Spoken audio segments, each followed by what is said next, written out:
Hey guys, so today we are going to talk again about another way to factor polynomials, and that is going to be factoring using difference of squares. And I think that this one is a little bit less complicated than our greatest common factor notes, but you can only do it in certain circumstances. And so we're going to talk about that, but you can also you will see on the back of our note page today, you will have to do the greatest common factor and also difference of squares. So they kind of go hand in hand at times too. So the note page that you want to have out right now is, let me find it, this one. So it starts with a warm-up, but then it has steps to factor a difference of squares. So what I want you to do is I want you to go ahead and pause me and solve the warm-up questions. And then when you unpause, you will see the answers so you can check your answers. So go ahead and do that now. Pause me and work on the warm-up questions.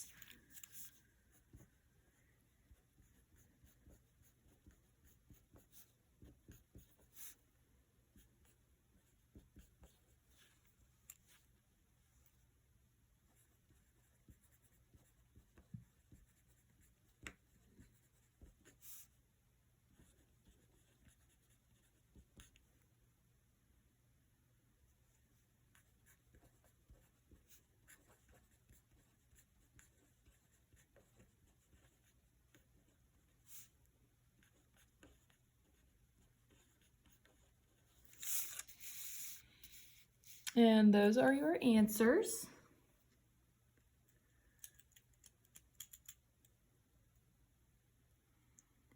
So something to notice about these warm-up questions is, first of all, they took us back to FOIL, right? We had to FOIL those to find the, the extended version, and then we put it in simplest form over here.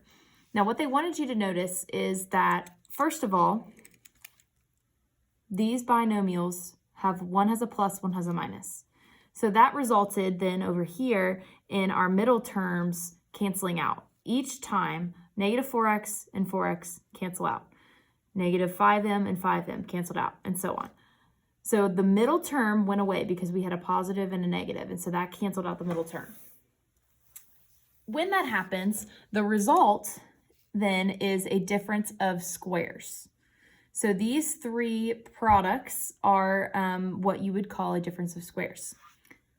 Now, here are the steps to factor a difference of squares. So the first thing you have to make sure is that you actually have a difference of squares. The stipulations are as follows. It has to have a subtraction sign in here. So all three of these had a subtraction sign. And you have to be able to square root both terms and it turn out right. So if I take the square root of x squared, I'm going to be left with x. If I take the square root of negative 16, I'm going to get 4. So both of those you are able to take the square root of both of those terms, and there's a subtraction sign in the middle. So that means that it is a difference of squares. For number 2, it says use the following rule to factor. So if we have a squared minus b squared, which is going to be something like this, the factored form is going to look like we talked about up there. It's going to be a plus b times a minus b. So in the end, when you write your final answer, when you factor, this is going to be it. And then you can always check your work by distributing. So for the examples, they want you to factor each of the difference of squares and then check your work by distributing. If the polynomial cannot be factored, then we write prime. All right, let's start with the first one. So we've got a squared minus 4. So what we want to do then is we want to go ahead and draw out our little parentheses, okay? And so we're going to have, we're going to break this down by, okay, a squared, we had a and an a, so that's where a goes. A goes here, and A goes here. Then 1 has to be plus, oops, and 1 has to be minus. All right, and now we need to take this and we need to divide it by, we need to take the square root of 4. So the square root of 4 then is 2. And so we fill in there, and our final answer is A plus 2 times A minus 2. And there it is. Pretty simple. You guys can do number 2 on your own. Let's look at number 3. So again, same thing. All right, square root of 81. The square root of 81 is 9. So 9s are going to go there. Then we've got a plus and a minus. Okay. And then we have to take the square root of x squared, and that's going to leave us with the x's.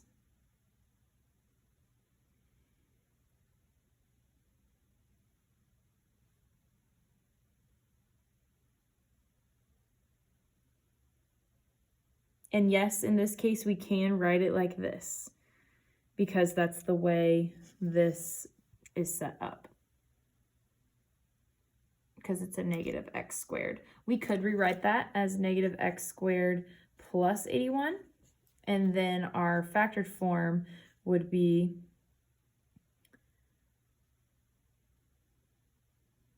x negative x plus 9 and x plus 9.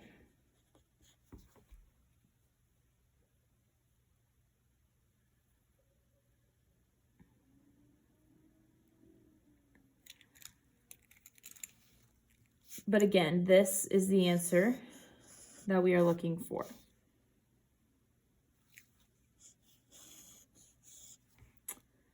All right, number 5. K squared plus 25. Well, there's something wrong with this one. We can't factor this using a difference of squares because there's a plus sign in between. Okay, remember back to our rule up here. Must be a subtraction sign, and we have to be able to square both terms, square root both terms. We could square root both terms, yes, but this isn't a subtraction sign, so this one is prime.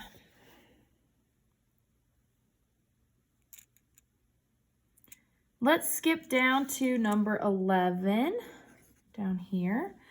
So again, we are going to draw our little parentheses. Okay, and we're going to take the square root. This one has a coefficient in front of both numbers. So we are going to, we're going to take the square root of both terms there, or the whole thing. So we're going to take the square root of the entire term. So we do 4, the square root of 4, which is 2, and then the square root of h squared is going to leave us with h. Okay, and then we have to have the same thing over here. And then we've got a plus and a minus. And then the same thing goes here. Square root of 25 is 5. And then the square root of g squared is g. And there is our final factored form of that. So if you have a term with a coefficient and a variable, you just square root the entire thing and take it piece by piece. All right, let's go to the back. You guys can fill in the rest of those on the front on your own to get some more practice. Let's go ahead and do, let's go ahead and do number 13 because we've got 2 variables here and I don't want you to freak out about this right here. So x squared y squared minus 1.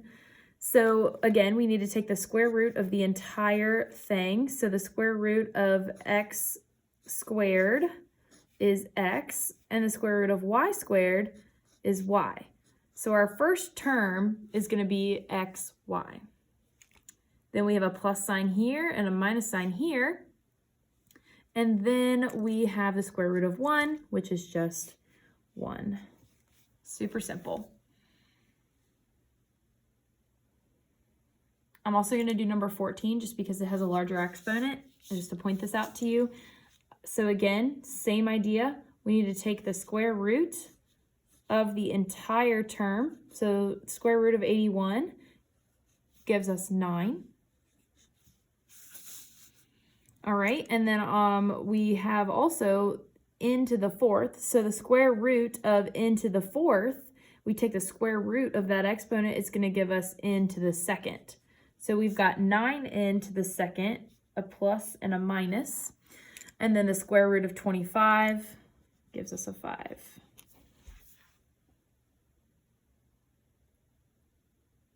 And there it is.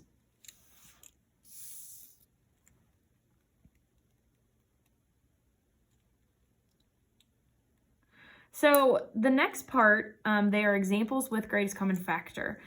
So what it wants you to do down here is look for a greatest common factor first, and then factor the remaining difference in squares. So basically what that means is that down here, when we've got 2n squared minus 72, we want to take the biggest common factor that we can out of both 2 and 72. Well, my first thought is to try 2. So if I divide 2 by 2, I get just 1. So I'm going to bring out my 2. And there's no n over here, so there isn't going to be a variable, so I can draw my parentheses. So when I factor that out, I'm left with n squared, because 2 divided by 2 just gives me 1. And then 72 divided by 2 to get this side is going to be negative 36. Okay, now we have right here a perfect difference in squares. So what we can do, when we divided 72 by 2, it gave us 36, which was a perfect square. And now we are able to use the difference in squares to finish this. So what we want to do again is we want to pull the 2 down here, because the 2 just stays on the outside. Then we draw our 2 sets of parentheses, just like we had been, a plus here and a minus here. Square root of n squared leaves us with n at the front of both of those parentheses. And then the square root of 36 is going to give us 6 at the end of the parentheses. And there's your final answer. Something I do want to go back to are these up here.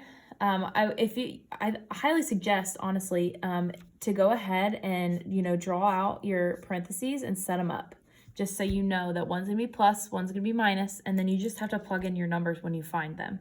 Super simple to do.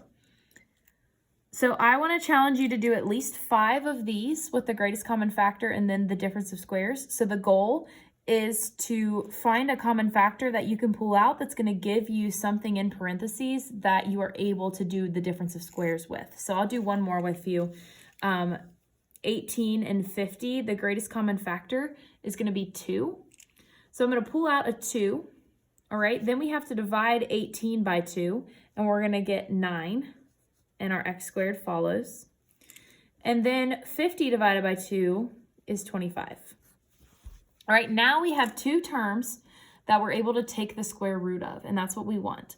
So now we can do the difference of squares, but don't forget to bring your 2 down, because it's still a part of the whole expression that you have to, in order to get back to this, when you distribute at the end, if you're checking your answer and you go back and distribute, in order to get to this, you have to have this 2. Okay, so we're going to have a plus and a minus. So we want the square root of 9x squared. Square root of 9 is 3. Square root of x squared is going to be x. Good. 3x goes over here. All right, and then the square root of 25 gives us 5 here and 5 there. And right there is our final answer. So if you have any questions, reach out to me, email me between 10 and 12. I should be able to get right back to you. Any other time after that, I'll try my best to get back to you. But if you don't hear from me right away, I will get back to you for sure the following day during the 10 to 12 hours. If you have questions that I can't answer in an email, I might send you a voice memo to kind of explain it. Or you can hop on the Google Hangout on Friday and we will talk through it then. So the answer key for the notes and the practice sheet for tomorrow that you'll do. Those will both be in Google Classroom tomorrow evening, right? So I'm not going to give you the answer key so you can copy it. That's not cool.